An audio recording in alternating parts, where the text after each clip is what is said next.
की जो legal provisions हैं उसके बारे में थोड़ी जानकारी का कहीं ना कहीं पर अभाव रहता है। लोगों के भीतर एक डेटरेंस भी पैदा हो कि ये जो इलेक्टोरल ऑफेंसेस हैं उसको लेकर के जो प्रशासन है वो काफी अधिक इसको लेकर गंभीर है। इस बारे में इस बात का संचालन आपके माध्यम से होगा तो एक बेहतर व्यवस्था, एक सुनियोजित व्यवस्था हम लोग कायम कर पाएंगे। और जैसा कि आप सब जानते हैं कि इलेक्शन एक ऐसा समय है, एक ऐसा सिस्टमिक डिसिप्लिन इसमें अनुभव किया जाना चाहिए जिसमें हम रिगरस तरीके से अपनी मॉनिटरिंग भी कर सकें, अपनी जो भी व्यवस्थाएं हैं उनको एक डिसिप्लिन वे में आगे लेकर जा सके और एक अनुशासित माहौल में, एक शुचितापूर्ण माहौल में अपने इलेक्शन को कंडक्ट करा सके। तो चुनाव की जो आदर्श आचार संहिता है वो इन सभी चीजों को आगे ले जाने के लिए कारगर है। और इसको जैसा मैंने कहा कि सिर्फ सेल्फ रेगुलेटरी ही नहीं रखना है, लीगल प्रोविजंस की जो बैकिंग है उसके संदर्भ में भी आप लोगों के माध्यम से उसका एक विस्तारीकरण होना, उसको व्यापकता देना भी मुख्य उद्देश्य है। तो थोड़े से एक हाइलाइट्स जो है मैं आपको पुनः इसी के माध्यम से बताना चाहूंगी कि निर्वाचन के दौरान चुनाव की जो आदर्श आचार संहिता है उसमें मंत्रियों के दौरे और जो इनकम्बेंट पार्टी है उसमें जो लोग हैं उनके लिए भी प्रभावी अंकुश जो है वो दिए गए हैं, वो लिखित हैं और उन दायरों में ही जो इसका परिपालन सुनिश्चित करना है। तो निर्वाचन की घोषणा के दौरान कोई भी मंत्री या कोई भी पॉलिटिकल व्यक्ति वो अपने दायरे को शासकीय दौरे के रूप में नहीं रख सकता है और इसको हम लोगों को इंश्योर कराना है। किसी भी शासकीय कार्य के लिए मूवमेंट जो है पॉलिटिकल व्यक्ति का नहीं होगा। इसको लेकर के बहुत ही विस्तृत गाइडलाइंस दी गई हुई है। साथ ही साथ में जहां पर कोई मूवमेंट है तो वहां किसी भी सरकारी कर्मचारी या सरकारी अधिकारी का, ये मंत्री आए हैं पॉलिटिकली अपने रैली में विद परमिशन आए हैं, लेकिन वहां पर किसी भी प्रकार से कोई गवर्नमेंट एम्प्लॉय का जो है प्रोटोकॉल वो वहां इंश्योर नहीं होगा। तो ये भी एक आदर्श आचार संहिता के जो गाइडलाइंस है उसमें रूपरेखा में उल्लेखनीय चीज है। इसके साथ साथ में कुछ मार्गदर्शन राजनीतिक दलों और उनके अभ्यर्थियों के लिए सामान्य रूप से जो दिए गए हैं उनके बारे में मैं बताना चाहूंगी कि यूजुअली जो हेट स्पीचेस की बात आज माननीय निर्वाचन आयोग ने भी अपने पीसी में कही थी, ये कहीं ना कहीं रैलीज में हम लोग देखते हैं कि गलत तरीके के सेंटिमेंट्स इवोक करने की पद्धति होती है। तो हमारी जो यहाँ पर टीम्स बनी हुई है जो इस पूरे कार्य को आगे मॉनिटर करेंगी, जैसे हमारी वीडियो सर्विलांस टीम्स बनी है, एफएसटीज बनी है, उन सारी टीमों को हम लोगों ने विस्तृत दिशा निर्देश दिए हैं। और साथ साथ में इसका एक सरोगेट रूप भी मीडिया और प्रिंट मीडिया या इलेक्ट्रॉनिक मीडिया पर भी देखने को मिलता है, क्योंकि आजकल अभिव्यक्ति का एक और प्रकार हो गया है, न केवल भाषण बल्कि लोग अपनी सोशल मीडिया प्रोफाइल्स पर भी कई ऐसे सेंटिमेंट्स को शेयर करते हैं। तो उसके लिए हमारी जो एमसीएमसी कमेटी है जिसमें आप में से भी कुछ मेंबर्स हमारे उसमें रिप्रेजेंटेटिव के रूप में रहते हैं, तो इन सारी कमिटीज को हम लोगों ने एम्पावर किया है कि वो देखें और किसी भी तरीके की हेट स्पीच या ऐसे कोई सेंटिमेंट्स इवोक करने वाला जिससे एक पॉलिटिकल डिसहार्मनी हो, कम्युनल डिसहार्मनी हो, इस तरीके की चीज अगर विदित होती है तो ये बहुत ही बड़ा उल्लंघन माना जाता है और ये पूरी तरीके से इलेक्टोरल ऑफेंस में इसकी श्रेणी में शामिल होता है और इसमें आईपीसी के भी प्रोविजंस जो है वो हम लोग लगाते हैं। तो इस तरीके की सांप्रदायिक भावनाओं की संदर्भ में कोई किए हुई टीका टिप्पणी ये भी पूर्णतः मनाही है और इस पर हम लोगों का विशेष ध्यान रहेगा और विशेष मॉनिटरिंग हमारी जो टीम्स हैं उनके द्वारा की जाएगी। साथ साथ में एक ये बात भी रहती है कि मतदान केंद्र के करीब 100 मीटर के दायरे में कोई भी तरीके की पॉलिटिकल स्लोगनियरिंग नहीं की जानी चाहिए।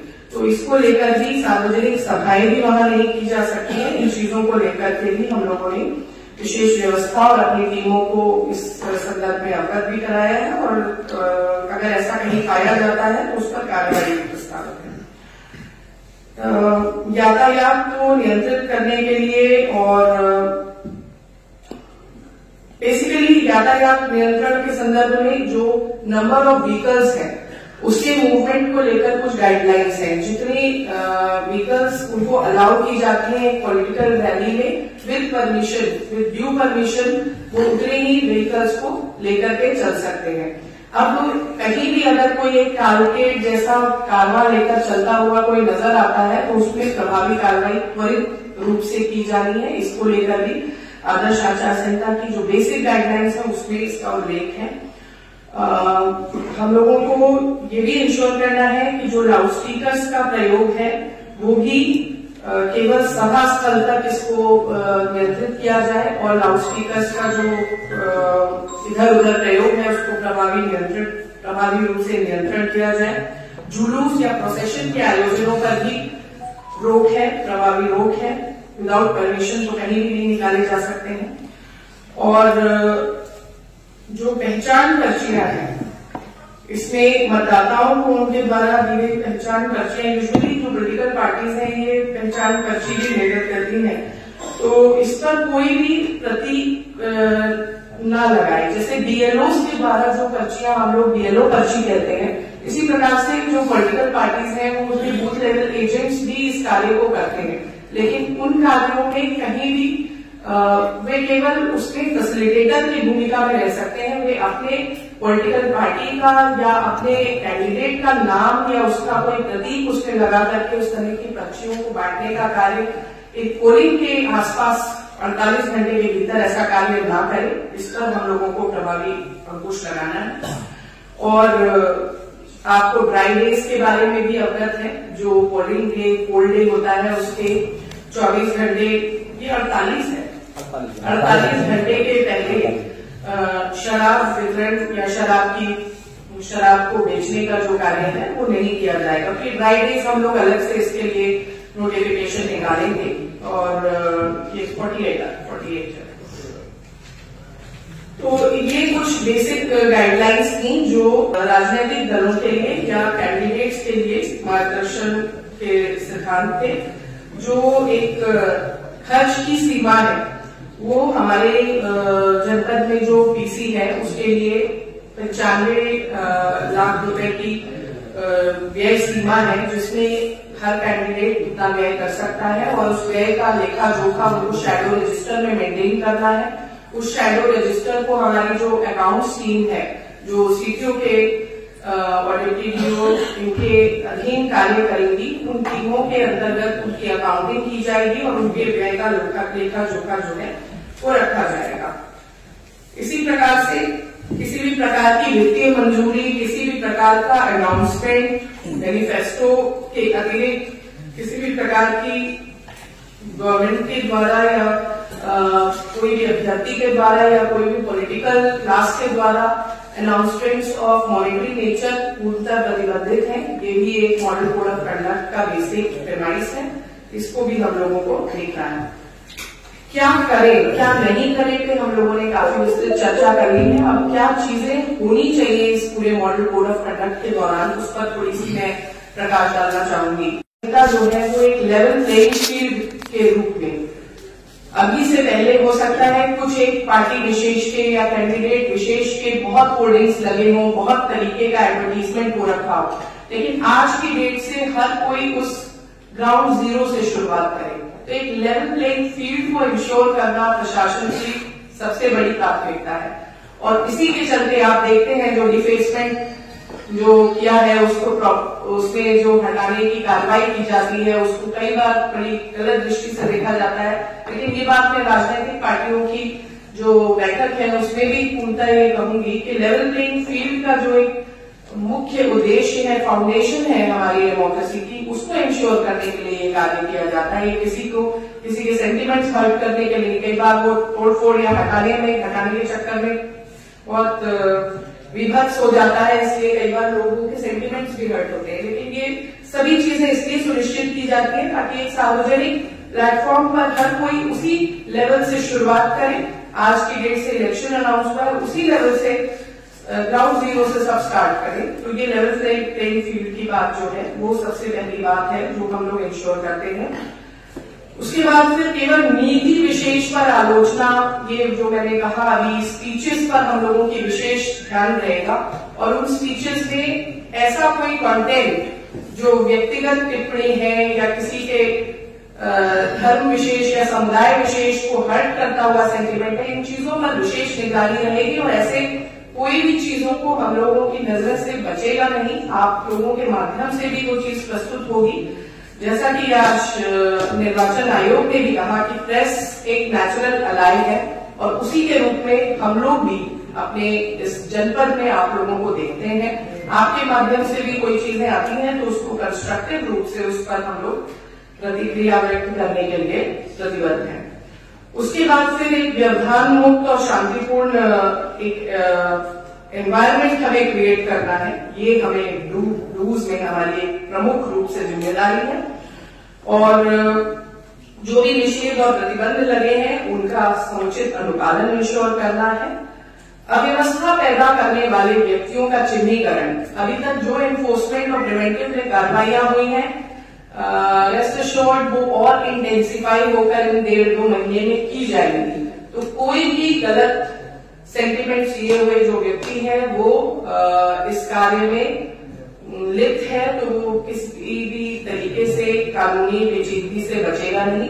तो इस पर विशेष रूप से अंकुश लगाने का काम जो है इस दौरान इंश्योर होगा और मतदान बेहतर तरीके से सुनिश्चित हो, इसमें लगे हुए सभी कार्मिकों को हम लोगों को ट्रेन करना है। उनकी ट्रेनिंग में हर बार हम लोग एमसीसी के जो गाइडलाइंस हैं, जो प्रिंसिपल्स हैं, उनके एडहेरेंस के चाहे वो किसी भी रोल में है, उन सभी लोगों को इन रोल्स के लिए हम लोग कहते हैं, एनकरेज करते हैं कि वे सभी लोग आईज एंड ईयर्स हैं। अभी अब हम लोग सीधे इलेक्शन कमीशन के अधीन कार्य कर रहे हैं और हमारे यहाँ पर करीब 20,000 लोग, पूरा पोलिंग पर्सनल अगर मैं बात करूं तो जनपद गोंडा में करीब 14,000 समथिंग लोग हैं, 14,500 जो बूथों पे जाके काम करते हैं। उसके अतिरिक्त हमारा पुलिस का जो एक बड़ा महकमा है, जो डिप्लॉयमेंट होगा सिक्योरिटी फोर्सेस का, वो एक बड़ा महकमा है। तो कुल 20,000 से ऊपर की संख्या बल में लगे हुए लोग जो हैं वो इस पूरी गाइडलाइंस का माननीय निर्वाचन आयोग के द्वारा दिशा निर्देश जो निर्गत किए हुए उनके परिपालन के लिए प्रतिबद्ध है और उनकी ट्रेनिंग का जिम्मा सीडीओ साहब के द्वारा उसको टेकअप किया गया है और ट्रेनिंग के कई राउंड हम लोगों ने इंश्योर भी कर लिए हैं।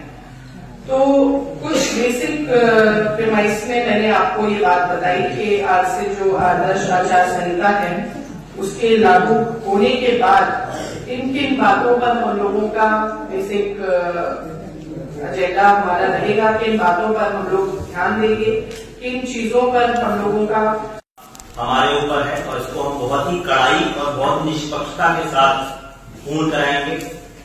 इसी के दरमियान जो आज माननीय आयोग द्वारा भी इंगित किया गया है, दो इम्पोर्टेंट चीजें जो मसल पावर है और मनी पावर है। मसल पावर के संबंध में ही मैंने आपको शुरू में ही अवगत कराया, जो हमारी नियोगात्मक कार्रवाई है, गुंडा की कार्रवाई है, गैंगस्टर की कार्रवाई है। पिछले करीब 1.5 महीने में 15 नए हिस्ट्री शीट खोले गए हैं ताकि ऐसे राजनीतिक तत्वों पर लगातार हमारे द्वारा निगरानी की जा सके। इसके अलावा अन्य कई आंकड़े हैं जो प्रेस नोट के माध्यम से हम आपको विस्तार में अवगत करा देंगे। गैंगस्टर की कार्रवाई है, गुंडा की कार्रवाई है, शस्त्र लाइसेंस निरस्तीकरण की कार्रवाई है अगर ऐसे राजनीतिक तत्वों के पास किसी के पास लाइसेंस है तो ये हमारी चिन्हीकरण की कार्रवाई लगातार चल रही है।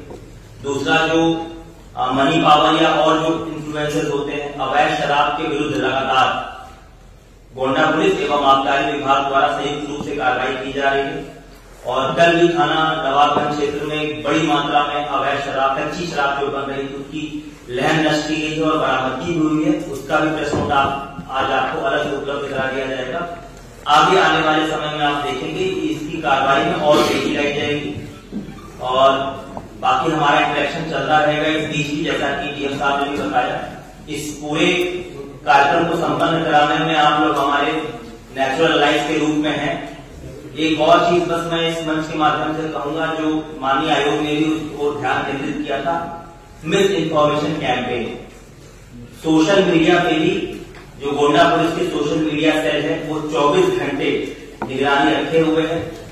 और आप लोगों के माध्यम से भी मेरा अनुरोध होगा, यदि कहीं किसी भी प्रकार की भ्रम फैलाने वाली बात आप लोगों के संज्ञान में भी आती है तो हम आपके बहुत आभारी रहेंगे अगर समय रहते आप हमारे संज्ञान में भी वो बात लाएं।